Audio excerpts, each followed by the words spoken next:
We don't know how to free Zelda, but we do know why kids love them and critics hate them. John Stossel reports, nuts for Nintendo, when 2020 continues. Have you ever followed a game to its release?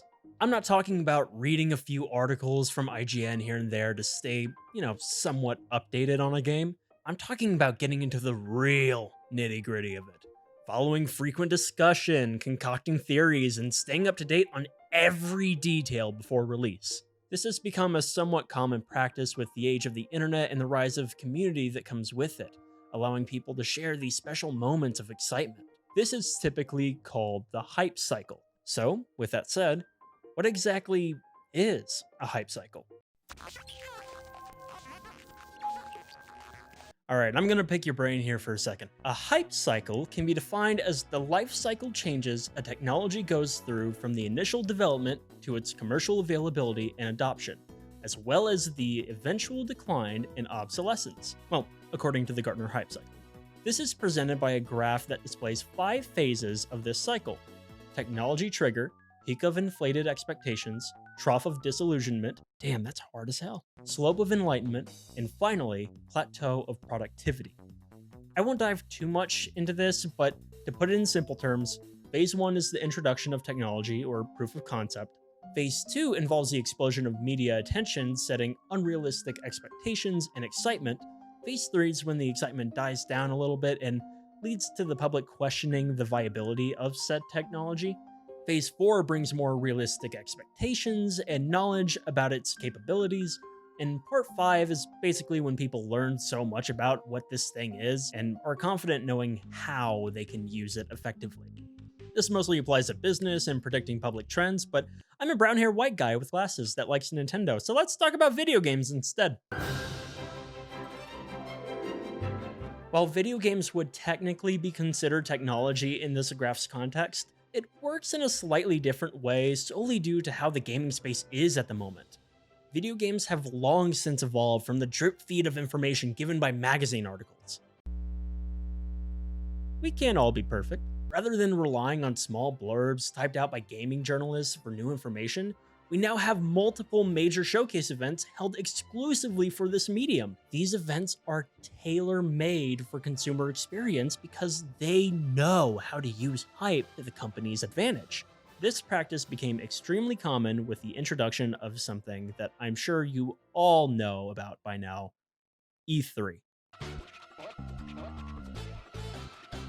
What's going on? What's going on? What? I don't understand what's going on here. The Electronic Entertainment Expo, or E3, held its first event in May 1995 at the Los Angeles Convention Center, resulting in a resounding success. Although it didn't immediately adopt it, E3 would soon birth the bombastic gaming presentations we see today. Each company's showcase was all under the same roof, and the environment made the excitement so contagious, whether you were watching in person or online. If you were interested in what was going to come out the upcoming year, then this shit was fucking Christmas. Huge titles like Zelda, Final Fantasy, and Elden Ring would be announced with a massive uproar of excitement. I remember going through Twitter during presentations to see what everyone was saying, watching reactions to said presentations, and losing my absolute mind when Smash Brothers showed up. Seeing everyone unified in joy was, and always has been, one of my favorite things. I mean, there's some stinkers here and there, like how EA is literally incapable of doing anything fun ever in their life, and Ubisoft is, well, Ubisoft. But that's okay. It's the year 2019, and I just can't wait for the next E3. It's gonna be so... Oh. Yeah, so since the... Oh, fuck, what do I call it without getting demonetized?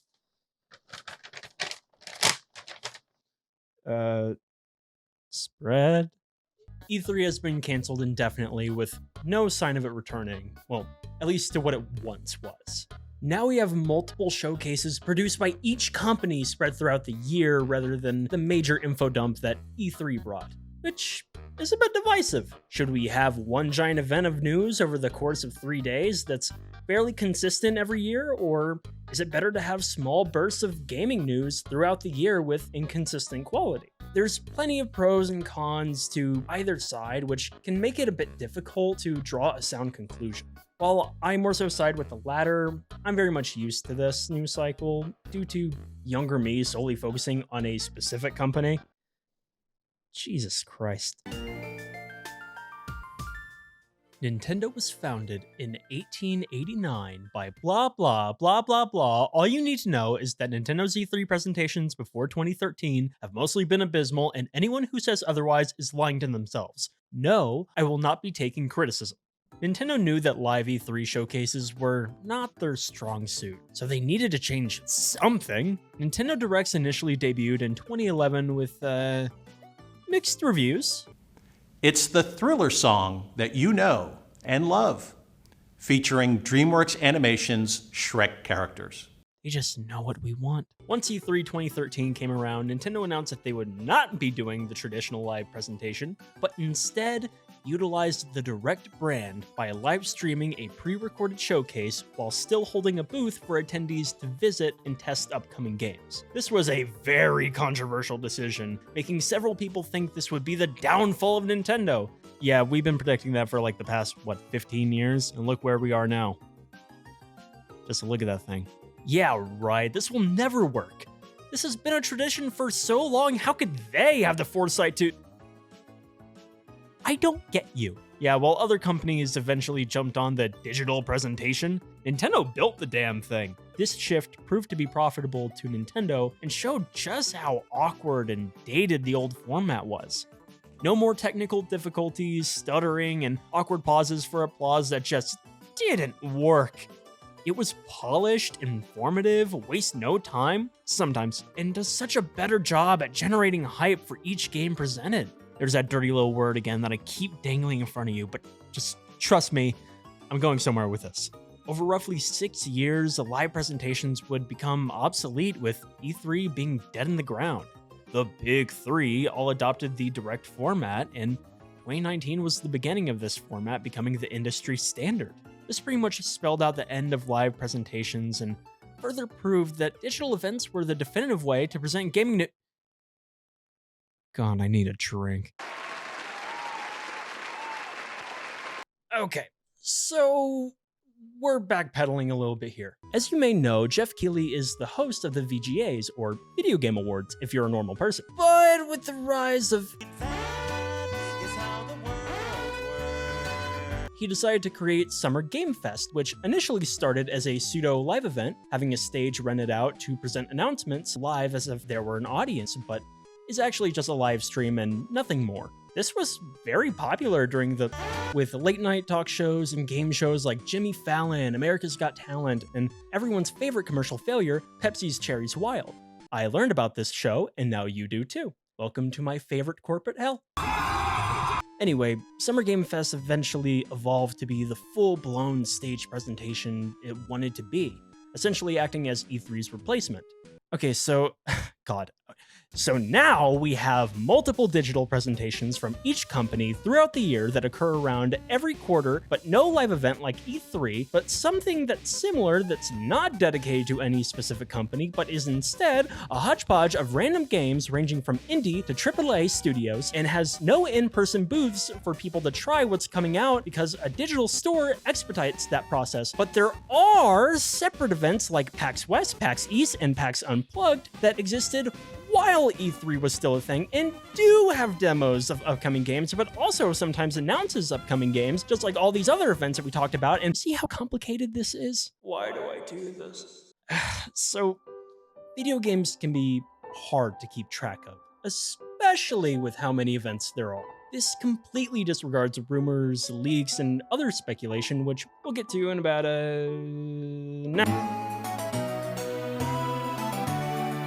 Up to this point, we've exclusively talked about official events, but what about unofficial events? What do those even look like? Well, that's kind of lame. Yes, the infamous land of false hope and hatred. This is where most desperate gamers swarm to read some dumb fucking bullshit. I am one of them. I think they're going somewhere with this. 4chan is very well known for the sheer number of leaks and rumors that stem from there. All of these range from, ha, that's funny, and too good to be true, to, alright, come on man, you're not even trying. However, there is that minuscule chance of one being true. The most popular one that immediately comes to mind is the ESRB leak of Smash Bros. For 3DS. I used to keep up with leaks every day, mostly as a form of entertainment rather than actual speculation, but this leak was the first one I saw that turned out to be true. This probably made a lot of people, like me, treat leaks with a bit more honesty rather than an absolute joke, and it was exhilarating. Calling back to the Gartner hype cycle, see, I told you we'd get there. This would be considered part of Phase 2, peak of inflated expectations. We've only gone over Phase 1 until now, being the general announcement and proof of concept, aka demos.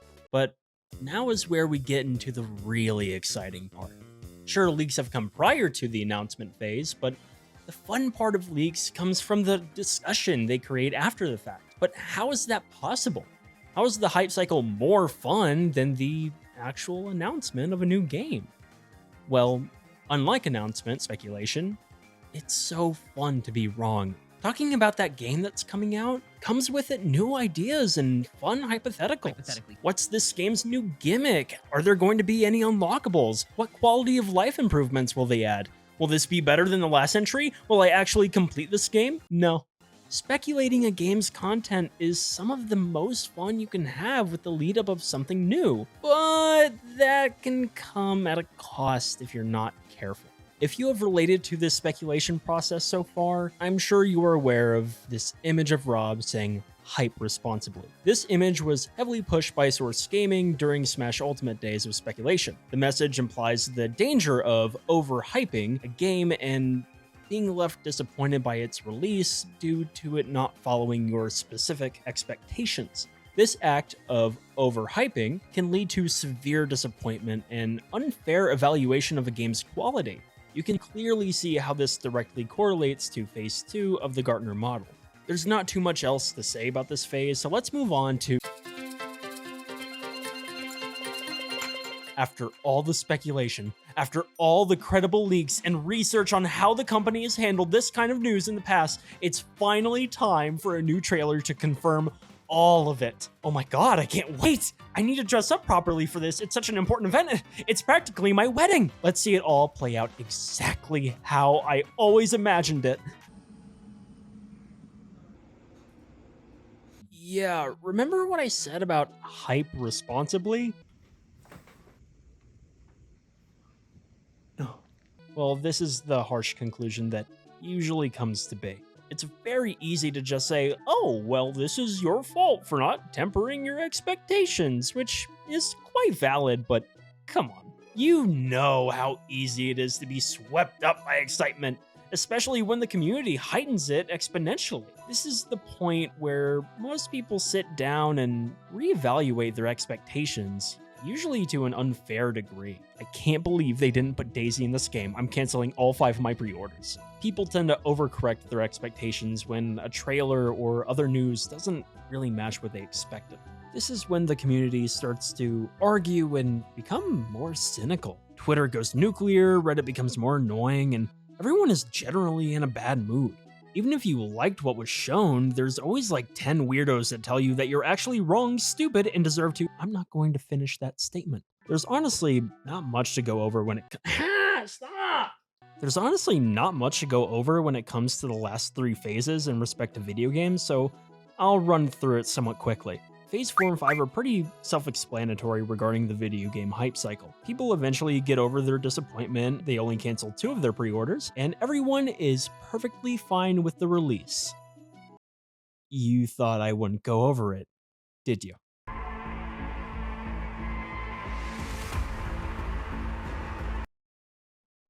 Where do I even begin with you? This game has been dragged to hell, and there's literally nothing I could say about it that hasn't already been said. However, there is nothing else I could have used as an example to show how the Gartner hype cycle graph doesn't always match with each game's release. I don't know how, but this game just kept generating hype.